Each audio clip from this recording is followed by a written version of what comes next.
Hello बच्चों। तो बच्चों आज हम पढ़ने वाले नया chapter sectors of Indian economy. Sectors of Indian economy कितने सेक्टर्स में डिवाइडेड है? तीन में। इंडियन इकोनॉमी हमारी तीन सेक्टर में डिवाइडेड है। पहला है बच्चों प्राइमरी सेक्टर, दूसरा सेकेंडरी, तीसरा टर्सरी। चलो इनके बारे में जानते हैं कि क्या होता है। तो बच्चों पहले ही पढ़ते हैं प्राइमरी सेक्टर। प्राइमरी सेक्टर को हम एग्रीकल्चर सेक्टर ही बोल देते हैं क्योंकि ये बिल्कुल बेसिक होता है ना। Primary sector, agriculture sector, all the things are produce और raw material is given by primary sector.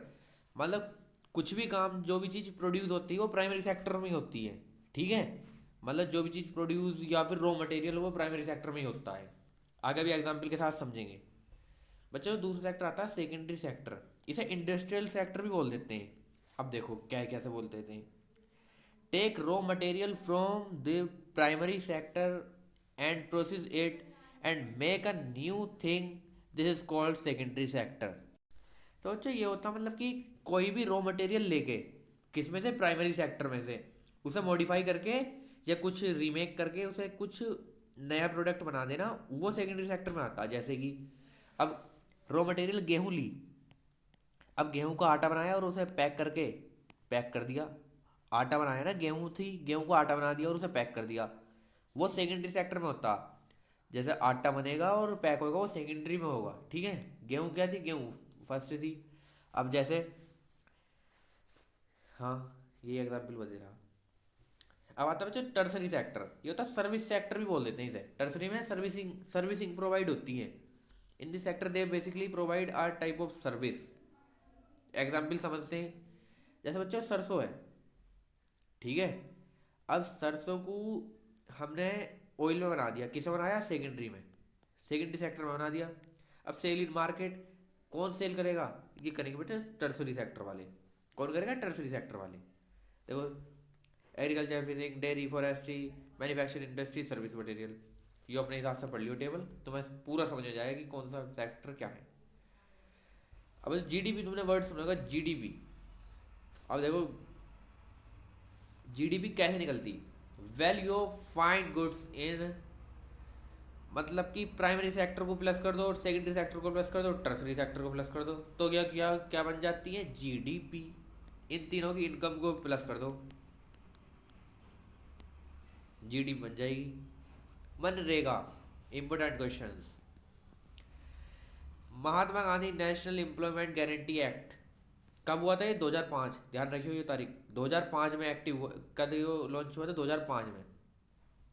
Under this act in rural areas the 100 days guarantee employment, मतलब ये बेसिकली ये था कि इसमें 100 दिन की गारंटी तुम्हें एम्प्लॉयमेंट दिया जाएगा। किसके अंडर में? मनरेगा एक्ट 2005 के। समझे? मतलब गारंटीड दिया ही जाएगा ग्रामीण क्षेत्र में जहाँ पे जरूरत है, जिसे जिसे जरूरत है, ये नहीं कि सबको दिया जाएगा, जिसे जरूरत है उसे 100 दिन का गारंटी दिया जाएगा एम्प्लॉयमेंट की, ताकि वो पैसा कमा पाए। अब बच्चों यो भी इंपॉर्टेंट क्वेश्चन है, इसमें से क्वेश्चन बन जाता। Sector on the basis of working conditions. दो सेक्टर्स होते हैं वर्किंग कंडीशन पे, ऑर्गेनाइज सेक्टर, अनऑर्गेनाइज। चलो सीखते हैं। पहला organise sector, everything is regulated, मतलब एवरीथिंग इज रेगुलेटेड, मतलब कि जो भी चीज़ होगी ना वो रेगुलेटेड होगी। ये नहीं कि इरेगुलर तरीके से हम कुछ भी कर रहे हैं, कुछ भी नहीं कर रहे, कि मतलब एक सिस्टम नहीं है बना हुआ। इसमें हर चीज़ सिस्टम वाइज होती है, रेगुलेटेड होती है। अंडर सुपरविजन ऑफ गवर्नमेंट, मतलब गवर्नमेंट की देख रेख में होता। पेड लीव्स, जो लीव्स होंगी वो पेड होंगी, मतलब पैसे दिए जाएंगे। फिक्स्ड वर्किंग आवर्स, मतलब इसमें टाइम भी फिक्स होता। क्या क्या होता, सब चीज़ रेगुलेटेड होती है, सब चीज़ गवर्नमेंट के अंडर में काम होती है, सब चीज़ के मतलब पेड लीव्स मिलती हैं। और बिल्कुल काम के भी घंटे बिल्कुल वो होते हैं, तय होते हैं कि भैया 8 घंटे काम करेगा तो 8 ही घंटे काम करेगा, ये नहीं कि 10 घंटे काम करवा लिया उससे। अब आता है बच्चों अनऑर्गेनाइज सेक्टर। अब इसमें लपड़ा, नथिंग गारंटेड, कुछ भी गारंटी नहीं होती हुई है इसमें कि क्या क्या तुमसे कहाँ कब क्या करवा लें। मतलब कभी कुछ करवा दें, कभी कुछ काम करवा दें, कभी कुछ, कभी वो कभी वो, कुछ गारंटी नहीं है। नॉट अंडर गवर्नमेंट, गवर्नमेंट से इसका कुछ लेना देना नहीं होता।